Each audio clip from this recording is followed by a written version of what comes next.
예, 화요일 날만 되면 큰 재료, 굵직굵직한 내용들이 나오는 것 같습니다. 지난주에는 또 삼성그룹에 대한 지배구조 개선에 대한 삼성그룹주들의 흐름, 이러한 부분이 시장에 조금 몰림 현상, 쏠림 현상을 좀 지배적으로 가져갔다라고 한다면, 오늘의 기준에서는 현대차 그룹주 상당했죠. 장중의 하락폭이 대체적으로 10% 이상까지 확대되면서 전체 시장의 지수도 한 11포인트 이상을 현대차 그룹에서만 눌러내리는 그런 모습을 나타냈습니다. 어찌됐건 현대차 관련해서는 두 번째 파트에서 소개를 드리고요. 첫 번째 시간에는 전체적인 시장의 흐름 여러분들께 분석을 해드릴 텐데, 오늘도 어쩔 수 없이 환율과 금리 얘기가 주축이 될 것 같습니다. 자, 일단 준비해놓은 자료 화면 놓고 보면 설명드리겠습니다. 자, 지금 환율 부분에 있어서 뭐 굉장히 말들이 많아요. 오늘 당장 현대차 그룹에 대한 그런 흐름, 엔화의 약세 부분이죠. 엔화의 약세 부분과 또 유로화의 약세 부분, 이러한 부분이 상당히 좀 어렵게 시장을 이끌어가고 있는데, 우리가 이제 실질 실효 환율이라는 것을 좀 집중해서 놓고 보셔야 될 필요가 있습니다. 지난달에도 언급이 됐었고 이번 달에도 계속 언급이 되는데요. 이 실질 실효 환율, 이것이 무엇이냐면 우리가 흔히 얘기하는 명목 환율이 있죠. 그 명목 환율에 물가 수준 등을 포함한 실질적인 화폐 가치 부분을 설명한 것이다, 이렇게 놓고 보시면 되겠어요. 그래서 명목 환율 대비해서 비교적 조금 더 세부적인 내용까지 놓고 볼 수 있는 그러한 환율이라고 볼 수가 있겠는데, 자, 이러한 그림 놓고 보시면요, 이렇게 돼 있죠. 2012년 4월입니다. 2012년 4월인데 실질적으로는 2012년 5월이 맞을 거예요. 2012년 5월부터 해서 2015년 4월까지의 기준, 그 기준에서 실질 실효 환율 기준에, 물론 뭐 명목 환율도 우리가 흔히 얘기하는 원달러 환율이 얼마쯤 되겠느냐, 이러한 기준 잡았을 때 실질 실효 환율은 그거보다 한 단계 더 위에서 놓고 보는 환율이라고 말씀드렸죠. 그 환율 부분이 원화 가치가 어느 정도 뭐 절상이 됐느냐, 이런 내용입니다. 그래서 조금 전에 화면 놓고 보시면은 뭐 다시 보여드리겠습니다만, 일단 우리나라의 상위 5개, 그러니까 지금 BIS 쪽에서 나타난 그 자료인데요. 5개 국가, 상위 5개 국가 중에서도 가장 높은 20.2%의 절상률이 나왔다는 거예요. 다시 얘기해서 100이었다라고 한다면 그 가치 부분이 120까지 뛰어 올랐다는 겁니다. 언제 기준으로? 2012년 5월 기점에서부터 2015년 4월 기점까지. 그렇게 해서 이렇게 평가 절상이 되다 보니까 수출이 굉장히 어렵고, 그래서 지금 부분도 굉장히 불황형 흑자, 수출 흑자 부분이 지속되고 있다, 어렵다, 이런 얘기가 나오는 거고요. 여기에 이제 또 특징할 만한 곳이 일본이 되겠죠. 일본 같은 경우는 24.6% 기준에서의 평가 절하가 나타났습니다. 그러다 보니까 뭐 자동차 업종 같은 경우에는 토요타 같은 경우에 뭐 엄청난 시세가 나오고 있는데 반해서 현대차 같은 경우에는 오히려 실적 부분에 대한 우려감, 이런 여러 가지 요인 때문에 주가 조정이 크게 나타난 부분이죠. 어쨌든 이러한 그 환율 부분에 대한 내용이 되겠는데, 이것을 전체적으로 또 한번 쭉 훑어보겠습니다. 자, 이렇게 보시면요, 달러화 인덱스예요. 2010년부터 기준을 잡아드렸고요. 2010년 이후에 인덱스 자체가 어떻게 되어 있습니까? 달러화 자체는 계속 강세를 띠고 있는 그런 모습입니다. 그리고 엔화는 어떻게 되어 있어요? 엔화는 그냥 내리 밑으로 하락하고 있죠. 지금 엔화 기준, 오늘 기준에서 장중 달러 대비해서 125엔까지 올랐었는데, 다시 얘기한다면 125엔을 줘야만 이제는 1달러를 살 수 있다는 겁니다. 예전에는 뭐 75엔만 줘도 1달러를 샀었죠. 그래서 엔화가 약세를 띠다 보니까 일본 쪽에서는 수출 경쟁력이 굉장히 크게 살아난 겁니다. 이것이 15년 만에 가장 그 고점인 부분 125엔이라는 부분을 뚫고 올라섰다. 하반기에는 조금 더 엔화 약세가 이어질 수 있다, 이렇게 해석을 하고 있는 거고요. 두 번째로는 유로화 인덱스입니다. 유로화 인덱스는 여러분께 잘 설명을 안 드렸습니다만, 오늘은 조금 유로화 인덱스도 설명을 드리겠습니다. 유로화 인덱스도 여전히 약세 부분을 벗어나지 못하고 있습니다. 그러한 부분은 다시 가파르게 밀려 내려왔던 부분이 어느 기점이 되겠죠?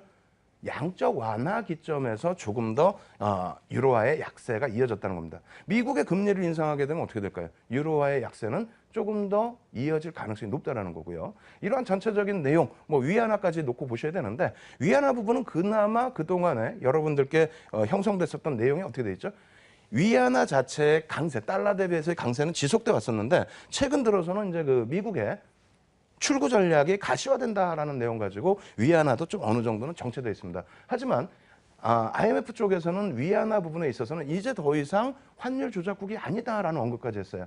대표적으로 우리나라와 중국을 환율에 대해서 상당히 조금 평가 하로 만들어 놓는 그러한 조작국이다, 환율 조작국이다라는 언급을 종종 했었는데 이제는 뭐 중국마저도 환율 부분에 대해서는 오히려 조작국이 아니다라는 언급까지 했다라는 겁니다. 다시 얘기해서 이제 우리나라는 양면성에 놓여져 있어요. 지금 현재 기준이 환율에 대해서 절상이냐 절하냐 평가. 시장 평가는 절상으로 평가하고 있습니다만 실질적으로는 뭐 꼭 그렇지만은 않다라는 거고요. 어찌됐건 뭐 위안화 환율 부분과 우리나라 또 환율 부분까지 계속해서 살펴보도록 하겠습니다.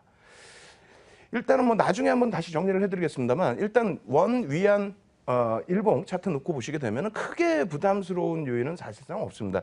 2003년 이후에 형성돼 있었던 부분 다시 얘기하면은 지금 현재 기준은 위안화가 원화 대비해서 조금 더 강세를 띠고 있다는 겁니다. 2003년, 2004년 대비해서요.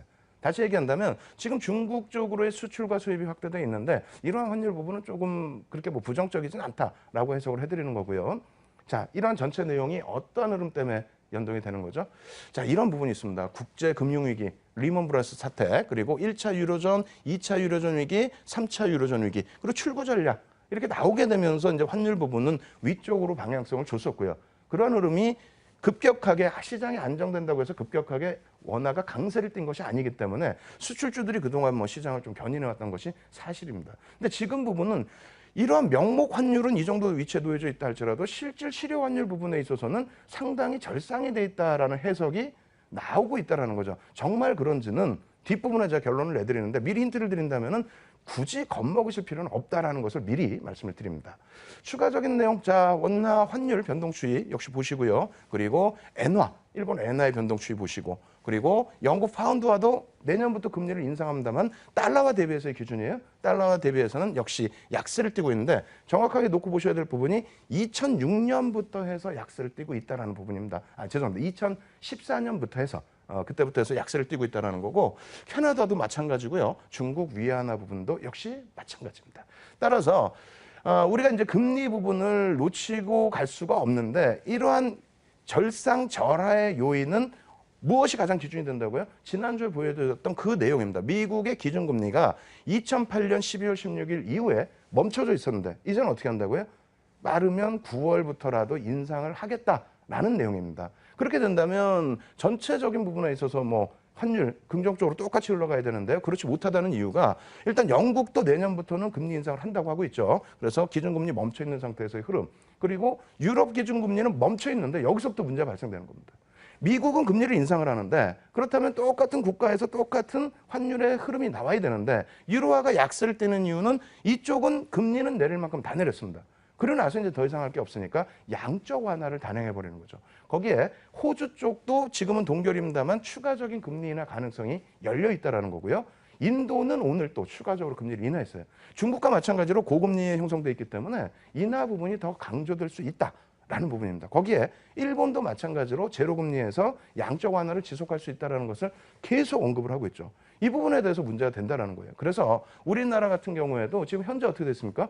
지난주에 좀 언급이 나왔습니다. 어떤 언급이 나왔냐면은 자, 이렇게 된다면 미국이 9월경에 만약에 금리를 인상하게 된다면 미국 금리 인상하는데 우리나라가 금리를 인하하게 된다면 말 그대로 환율 조작이라는 또 그러한 누명을 또 쓸 수도 있기 때문에 그렇다면 금리를 인하할 것 같으면 좀 빠르게 앞당겨서 하자. 6월 혹은 7월 이런 전망이 나와 있고요. 수출에 대한 억압 그리고 하반기에 대한 경기 성장에 대한 경기 정책 있죠. 경기 부양책이 6월 말에 나옵니다. 벌써부터 이제 그러한 그 정책 내용에 대해서 어느 정도의 기대 심리가 있기 때문에 시장에서 노출되어 있는 범위가 가장 큰 것이 뭐라고요? 일단 금리를 좀 내려줘라. 이런 부분인데 KDI에서 금리를 인하했을 경우에 한국 성장률 3%로 설정을 해놨습니다. 그러니까 인하했을 경우를 기준 잡는 적은 여태 없었어요. 근데 가설을 내놓고 그러한 그 보고서를 내놨다는 것은 금리 인하에 대한 일정 부분의 압박이라고도 보실 수가 있습니다. 결론적으로는 우리나라 금리 인하할 가능성이 있겠고요. 그렇게 된다면 금리 부분의 인하에 따른 원화 절하 부분에 대해서 긍정적인 시각을 가져갈 수 있다는 겁니다. 어쨌든 추가적으로 보여드릴 텐데 뭐 이런 내용이에요. 이거 나중에 이제 자료 다운받으셔서 여러분들이 꼭 한 번쯤은 놓고 보셔야 되는데요. 앞서서 보시면은 대부분의 국가가 어떻게 돼 있습니까? 선진국 쪽에 있어서는 대부분 제로금리에 가까운 위치에 놓여져 있다는 겁니다. 추가적인 인하보다는 이제 양적 완화인데 양적 완화도 어느 정도 이제 제한적인 범위에서 흐름을 가져갈 수밖에 없다.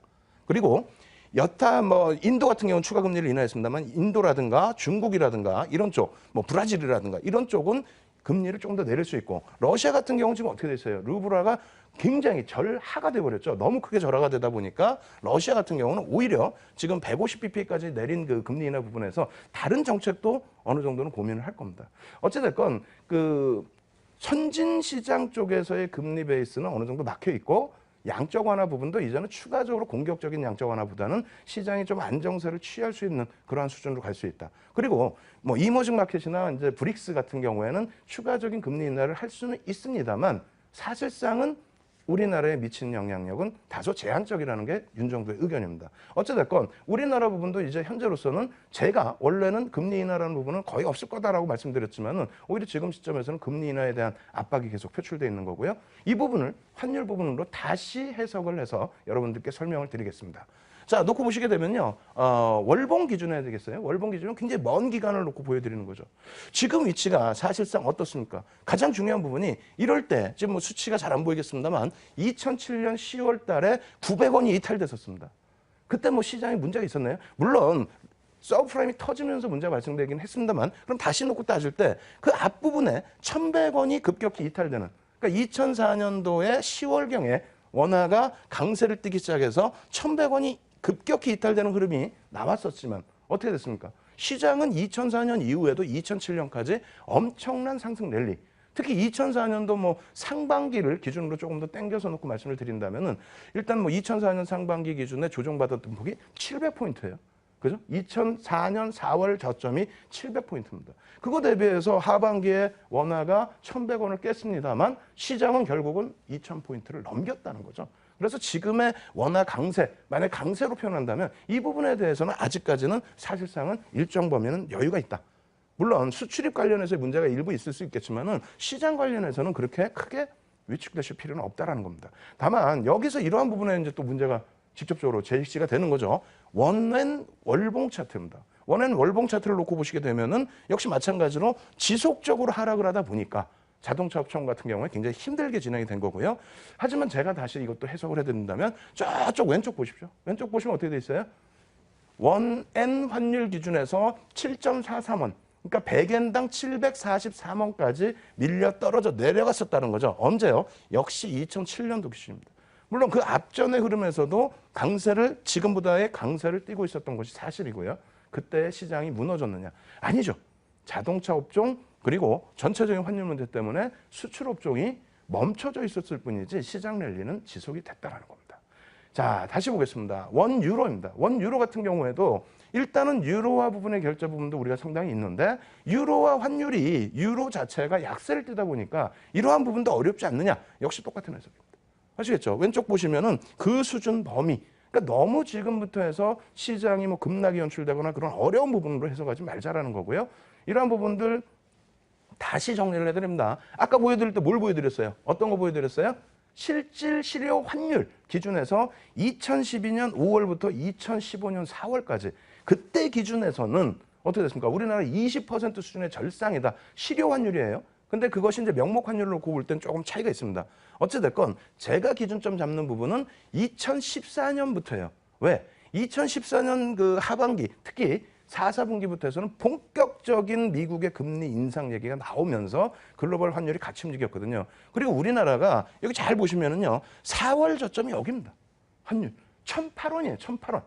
1,000원이 다시 이탈될까라고 고민을 하고 있을 때 그 1,000원대 초반까지 밀려 내려와 있을 때 기준을 잡아서 절상률을 따진 겁니다. 그럼 그렇게 따지지 말고 지금 기준에서 한번 절상, 절하율을 따져보자는 거예요. 다시 얘기해서 원달러 환율 부분에 있어서 2014년 1월 2일부터 6월 1일까지 기준인데요. 저기 바닥을 찍고 나서 이후 이쪽 바닥이죠. 6월, 7월 이때 바닥을 찍고 혹은 10월, 9월경에 바닥을 찍고 지금 현재 역의 환율 같은 경우는 뭐 조금씩 더 절하가 되고 있어요. 그래서 1,115원 뭐 이렇게 형성되어 있는 환율 그 기준으로 놓고 볼 때는 우리나라도 절상이 아니라 절하라는 겁니다. 물론 실질 실효 환율이 아니라 명목 환율이에요. 하지만 어찌됐건 10.31% 절하가 되고 있다는 겁니다.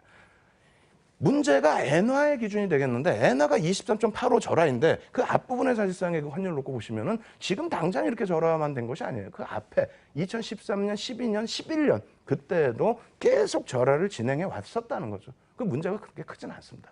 자, 대만의 뉴달러 환율, 대만 뭐 우리나라처럼 IT 쪽에 강국입니다. 그쪽에 전체적인 뭐 GDP 비중이 수출에 많이 놓여져 있는데 3.56% 절하예요. 그럼 우리보다 만약에 대만하고 무슨 어떤 경쟁이 있다. 그럼 우리보다 절하가 더 낮죠. 우리가 절상이 높은 게 아니란 얘기입니다. 거기에 위안화 같은 경우에도 마찬가지예요. 여기에서부터 놓고 보시게 되면 2.65% 절하 이렇게 돼 있는데 실질적으로 전체 그림에서 어떻습니까? 절상이죠. 절상 기준을 지금 가지고 가고 있다는 거고요. 인도 루피 같은 경우에도 오늘 금리를 인하했는데요. 금리 인하한 이후의 흐름에서 어떻게 돼 있습니까? 9.28% 절하예요. 그럼 인도하고 우리나라하고 무슨 뭐 수출에 관련해서 그 수출 환율에 대한 싸움이 있을 필요가 있을까요? 없죠. 자, 원화의 환율에 대해서 이 부분이 문제가 된다는 거죠. 원화가 엔화 대비해서 17.02% 절상됐다라는 거. 그리고 유로화 대비해서도 절상됐다라는 부분이 문제가 되는데 앞서 먼 그림으로 다시 보시라는 거고요. 자, 표로 다시 보시게 되면은 이 절상 절하 부분에 있어서 어느 시점에서 기준을 잡느냐에 따라서 그러니까 뉴스만 보시면 그냥 이거 절상됐어, 큰일 났어, 난리 났어. 근데 그 뉴스들을 기점으로 잡아내는 환율의 범위 4월에 1,008원의 기준이었고요. 지금 1,115원이란 말입니다. 예? 107원이 올라와 있어요. 그 기준에서의 이 흐름을 전체적으로 놓고 보셔야 된다는 거죠. 지금 현재 상태는 그렇다면 문제는 그다지 4월만큼 크지는 않다라는 겁니다. 그리고 시장에 미치는 영향도 제한적이라는 거예요. 자, 국가별 수출 비중 변동 추이예요. 이런 것도 나중에 한번 쭉 보시고요. 미국에서 이제 좀 다변화돼서 중국 쪽의 비중이 월등히 높아져 있고 EU 쪽의 비중도 높아져 있습니다. 그리고 일본의 비중도 있는데 EU와 일본이 합쳐서 이 정도예요.